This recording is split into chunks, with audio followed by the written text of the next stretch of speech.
Welcome dear students. আমি শহীদুল ইসলাম। আজকে আলোচনা করব শিক্ষা মনোবিজ্ঞানের প্রকৃতি। অ্যাকচুয়ালি শিক্ষা মনোবিজ্ঞান সম্পর্কে একটি স্বচ্ছ ধারণা পেতে গেলে শিক্ষা মনোবিজ্ঞানের প্রকৃতি জানা আবশ্যিক। কোনো বিষয় বা কোনো তত্ত্ব বা কোনো কিছু জানতে গেলে তার প্রকৃতি জানাটা আবশ্যিক, কেননা প্রকৃতির মাঝেই সেই বিষয়ের পরিপূর্ণ ধারণা রয়েছে।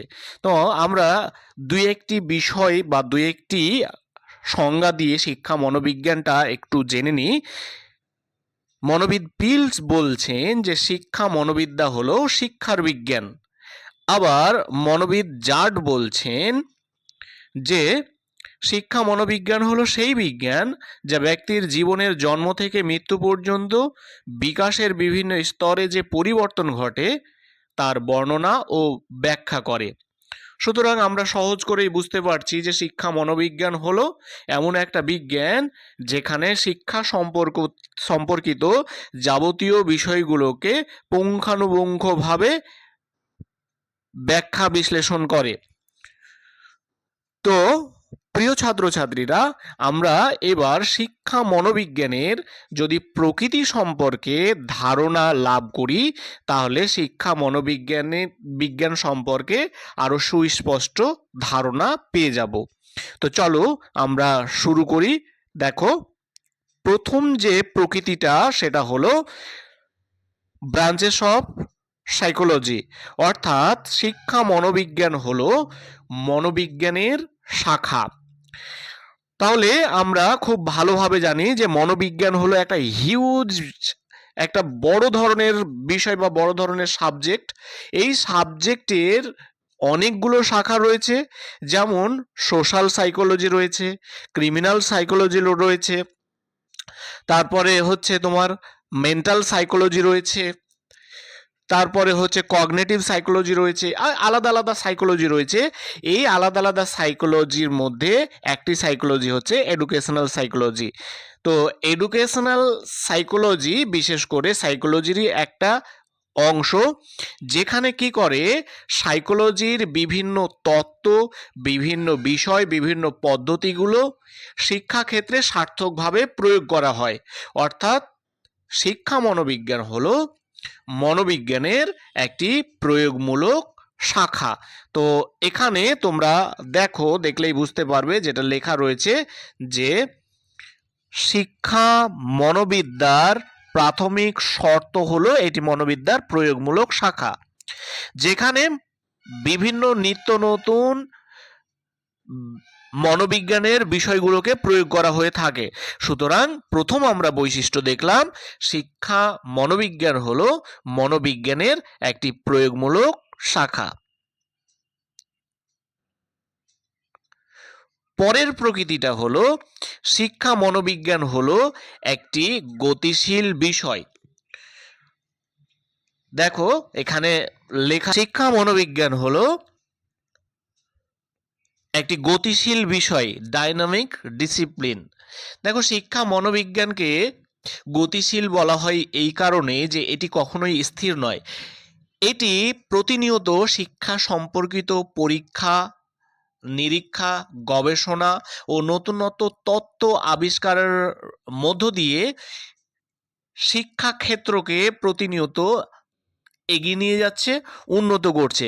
অর্থাৎ শিক্ষা মনোবিদ্যা একটি গতিশীল বিষয়, কখনোই কিন্তু স্থির নয়। তোমরা ছবিগুলো দেখলেই বুঝতে পারবে যে শিক্ষা মনোবিজ্ঞান একটি সংকীর্ণ বিষয় নয় বা স্থির বিষয় নয়। প্রতিনিয়ত পর্যায়ক্রমিকভাবে পরীক্ষা নিরীক্ষা ও গবেষণার মাধ্যমে নতুন তত্ত্ব ও তথ্য আবিষ্কার করে শিক্ষাক্ষেত্রে প্রয়োগ করে। সুতরাং এটি হলো একটি শিক্ষা মনোবিজ্ঞানের প্রয়োগমূলক বিজ্ঞান। পরের বৈশিষ্ট্য হলো ব্যক্তি স্বাতন্ত্র্য, ইন্ডিভিজুয়াল ডিফারেন্স। ব্যক্তি স্বাতন্ত্র্য বলতে বোঝায়, দেখো আমরা প্রত্যেকেই পৃথিবীতে যতজন মানুষ আছি ততজনই চিন্তা ভাবনা, রুচি, প্রবণতা, ইচ্ছা, ক্ষমতা, শারীরিক গঠন, মানসিক ক্ষমতা, ইত্যাদি দিক থেকে কিন্তু আলাদা, একে অপরের থেকে পৃথক। এই যে একে অপরের পৃথক ব্যাপারটাকেই বলা হয় ইন্ডিভিজুয়াল ডিফারেন্স বা ব্যক্তি স্বাতন্ত্র্য। এমনকি দেখো, একই মাতৃগর্ভের দুজন যমজ সন্তানও যদি হয়, তাদের পছন্দের বিষয়, তাদের রুচি, তাদের চিন্তন ক্ষমতা, তাদের মনোযোগ, তাদের প্রেষণা, তাদের আগ্রহ ইত্যাদি দেখবে কোনো না কোনো দিক থেকে একে অপরের পৃথক। এই ব্যাপারটাকে ইন্ডিভিজুয়াল ডিফারেন্স বলা হয়। শিক্ষা মনোবিজ্ঞান কি করে? এই ব্যক্তি পার্থক্যকে গুরুত্ব প্রদান করে।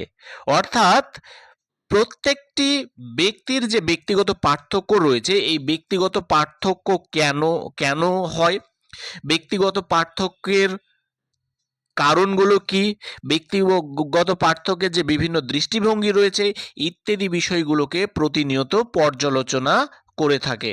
সুতরাং শিক্ষা মনোবিজ্ঞানের আরেকটি গুরুত্বপূর্ণ বৈশিষ্ট্য হলো এটি ব্যক্তি স্বাতন্ত্র্যকে গুরুত্ব দেয়। ছবিটা দেখলে স্পষ্টভাবে বুঝতে পারবে।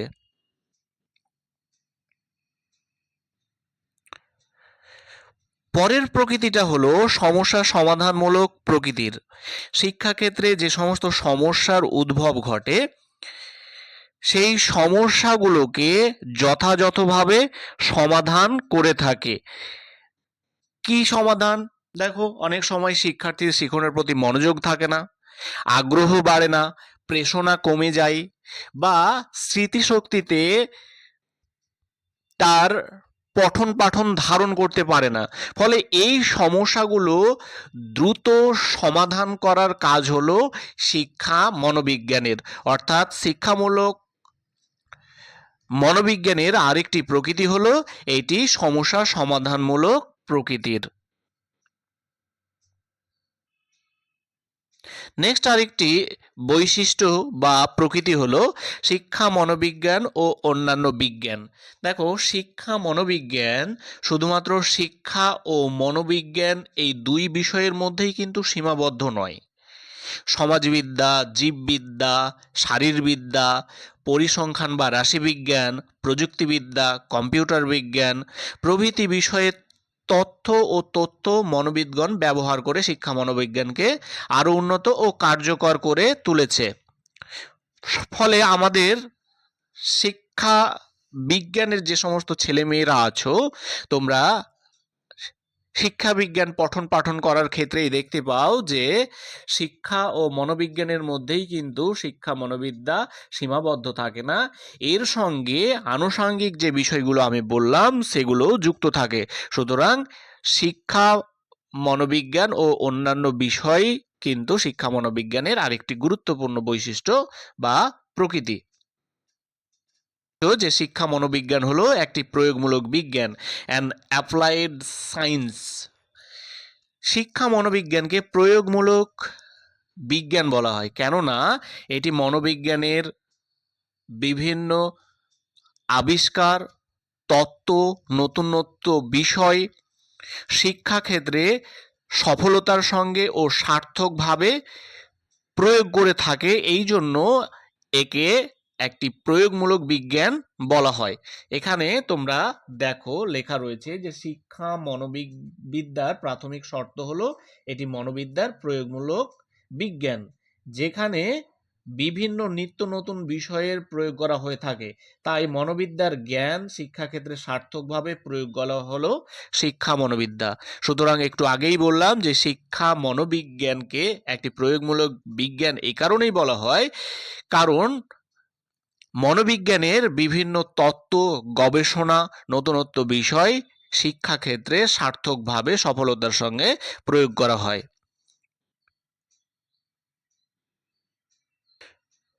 পরের বৈশিষ্ট্য হলো ব্যক্তি ও সমাজের পক্ষে কল্যাণকর। দেখো, শিক্ষা মনোবিজ্ঞান এমন একটি গুরুত্বপূর্ণ বিষয় যেটি প্রতিনিয়ত শিক্ষার্থীর মনোযোগ, আগ্রহ, প্রেষণা বৃদ্ধি করার জন্য পর্যালোচনা ও গবেষণা করে থাকে। এছাড়াও শিক্ষা মনোবিজ্ঞান শিশুর সৃজনী ক্ষমতা বৃদ্ধি, ব্যক্তিত্বের বিকাশ ও বিভিন্ন ধরনের জ্ঞান ধারণের ক্ষমতাটাকে, বিকাশের যাবতীয় বিষয়গুলোকে নিয়ে পর্যালোচনা করে। ফলে একজন ব্যক্তি স্বাভাবিকভাবে আদর্শ ব্যক্তিতে রূপান্তরিত হয়, আর একজন আদর্শ ব্যক্তিত্ব গঠন মানেই সমাজের কল্যাণ সাধন করা। ফলে ব্যক্তি ও সমাজের পক্ষে কল্যাণকর হলো শিক্ষা মনোবিজ্ঞান। তোমরা চিত্রে দেখতেই পাচ্ছ যে এখানে চিত্রের মাধ্যমে একজন ব্যক্তিকে পূর্ণ ব্যক্তিতে রূপান্তরিত করা হচ্ছে, শিক্ষা মনোবিদ্যা সেই কাজ করছে, এবং পরোক্ষভাবে সোসাইটি একজন আদর্শ নাগরিক পেয়ে যাচ্ছে। তোমরা এখানে যে লেখাটা আছে, লেখাটা স্টাডি করলেই বুঝতে পারবে যে শিক্ষা মনোবিজ্ঞান ব্যক্তি ও সমাজের মঙ্গল সাধন করে থাকে।